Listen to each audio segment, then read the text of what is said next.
The Rebel Capitalist Show. The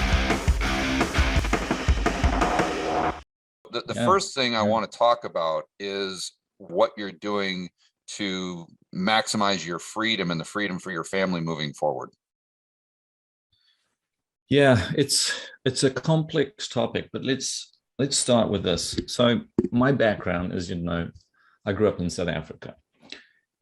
And from a pretty young age, I started looking at history of my region, South Africa, and then the countries north of me. And one of the things that I realized when I was back, I was about 16. I was 16 years old, and I went and I did what most people would not do, and I certainly wouldn't allow my own children probably to do it now, but I went backpacking solo up into Africa during school holidays as a 16-year-old boy. I went up into Zimbabwe and up into Malawi and what was in Zambia, or is Zambia still. And I had some experiences that really just awakened me to the bubble that I lived in. And I looked at these countries, and then I started investigating them. And I quite quickly realized that literally 20 to 30 years prior, they were nearly identical to South Africa, nearly identical. Anyway, what I got to understand was that South Africa was really just 30 years behind these other countries in terms of the economic structure, in terms of the political structure, and so forth. And so, quite literally at sort of the age of 16, 17, I knew that I wasn't going to stay in South Africa. I knew that the probabilities of what had transpired north of me were really, really high with respect to South Africa. And here we are today, and certainly that's borne itself out. South Africa today is unrecognizable from the 90s, certainly. I mean, you could say that's sort of true of most countries or many countries, but only really in terms of maybe a few more shops, where you are in the States. If you go back 20 years, yeah, there'll be differences, but it wasn't stark differences. It wasn't dramatic, like, oh, I do not recognize this place, sort of dramatic. Yeah, I'm changes. actually Anyways, in Phoenix now, and I was in Phoenix in the mid 90s, and you're right. Yeah. And so I understand that the policies that have been enacted in those countries were creeping through into South Africa. They were creeping through into the narrative.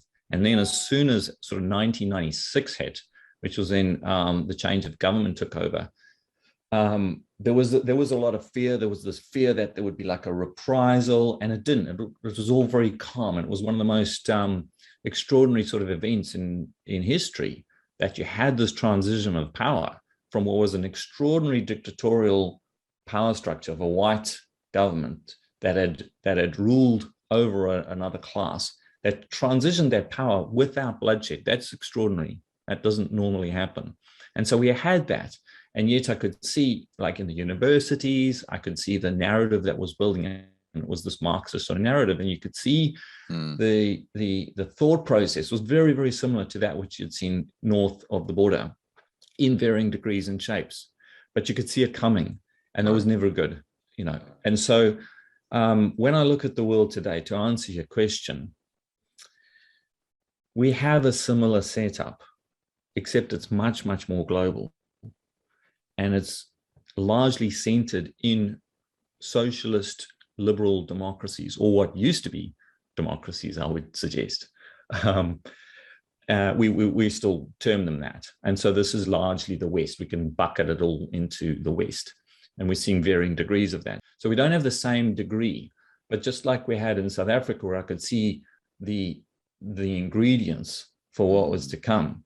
Right. That's all there. And really, that's all that you need to know. And so, as you know, we've spent a huge, literally since I tripped over to Europe last year, which was about this time, it was September, to go and start getting a feel on the ground for what was transpiring there. I've been, up countless hours with many colleagues and very good friends, trying to ascertain what's going on.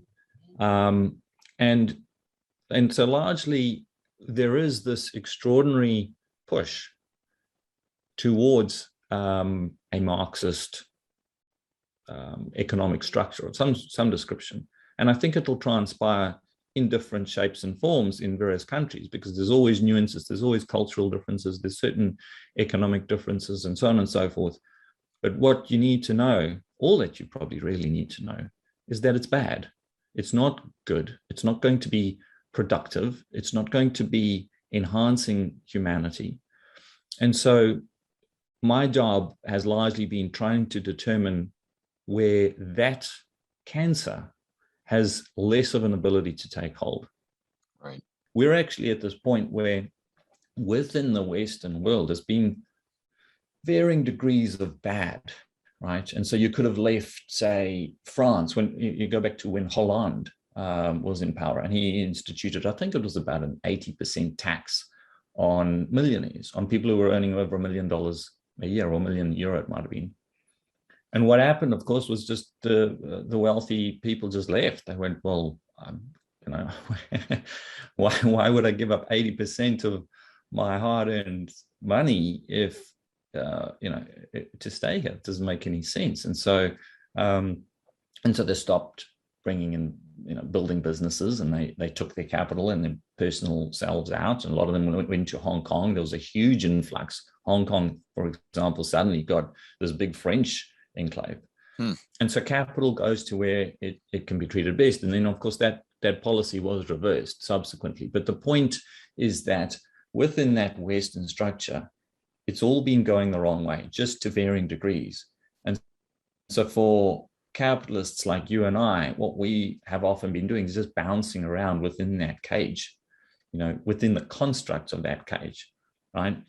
For example, Americans now in Puerto Rico, obviously, because you don't have the same sort of tax levels. But not everybody can be in Puerto Rico. You can't be a home builder, for example, right, necessarily in Puerto Rico, right, at least not to my knowledge. Maybe there's some fandangled tax system and you can achieve it, but I doubt it. So, so this entire structure is just getting bigger and bigger, and it's now gotten to the point where it is literally collapsing. And so that in itself is bringing forward a lot of these measures that we're seeing, these totalitarian sort of measures.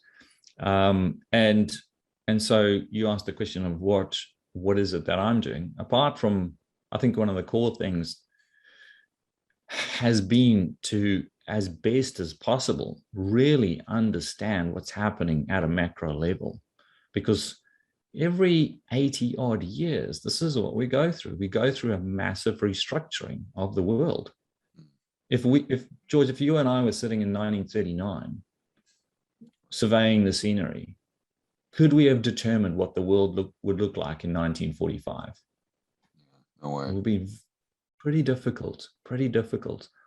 That said, there were people who could see a lot of the things that were transpiring, and they could determine that they were not good, and you know, there was probabilities that people ran.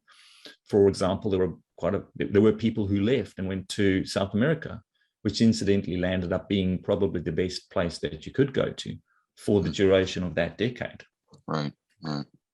So it pays to pay attention, and it pays to really think out of the box as well. You know, one of the things that we learn from studying history, whether it be World War II or any of these even more centralized periods of upheaval, whether it would be Mao's China, Pol Pot's Cambodia, or any of these sorts of things, there's always the vast majority of people that do nothing because they can't believe that it would be as bad as it gets, and they can't believe that it would ever happen to them. Mm-hmm. It's like a car crash. I mean, I remember as a teenager, I had a terrible car crash. I was not the driver, and I remember we spun across a highway and we rolled, and it was a horrendous crash. The car was a complete write-off. I was miraculously completely fine. I crawled out of the car and stood up and looked around. And I remember at that point in time thinking to myself, I never thought this would happen to me. You know, everybody's seen car crashes and things like that, but you just think, that'll never happen to me. And then it does. And it's a similar sort of experience that, you know, unless you conceive of it as being a real possibility or probability, and at least try and attempt to take some actions to mitigate the risk of it, you can quite easily just land up being like the vast majority. And so, Chris, let me, why I think people fall victim to that thinking or that mindset? For whatever reason, I think they believe that they'll be able to see the writing on the wall prior to it happening, because they think, or they might not even consciously think this, maybe subconsciously, they think that the government or the dictator or the president, or fill in the gap or fill in the blank, is just going to tell you what their intentions are. And then you can go ahead and make your decision, as if Stalin came out, and said, hey guys, here's my game plan to create tyranny. I'm going to do this, this, and this. And if you want tyranny, you can go ahead and stay here. But if you don't want a tyrannical government that's going to micromanage your entire life and kill hundreds of millions of people, then you better leave now. Right? Or in 1930s Germany, as if, we'll keep it YouTube friendly, as if the dictator is going to come right out and say, hey guys, here's my game plan. I'm going to go ahead and set up all these camps and, nothing to see, don't worry about it. We're just going to eradicate a few million people, but don't worry about it. As though they come out and say that. Or, I always use the example of East Germany prior to building the Berlin Wall. It's like the politicians came out and said, hey guys, we've got this great plan. We're going to build this wall all around the city to keep you in so you can never leave. And if you try to leave, we're going to shoot you. And everyone says, yay, that's a great idea. Of course, my point is, of course that didn't happen. They always sell these things to you as though they're for your safety, your security, as though this is going to be to your benefit. And then only in hindsight can you see the reality of their intentions. And I think that's what people don't see, because they think that it's going to be this explicit message, and it never is. It's always reading between the lines as to what these politicians and what these central planners are trying to do.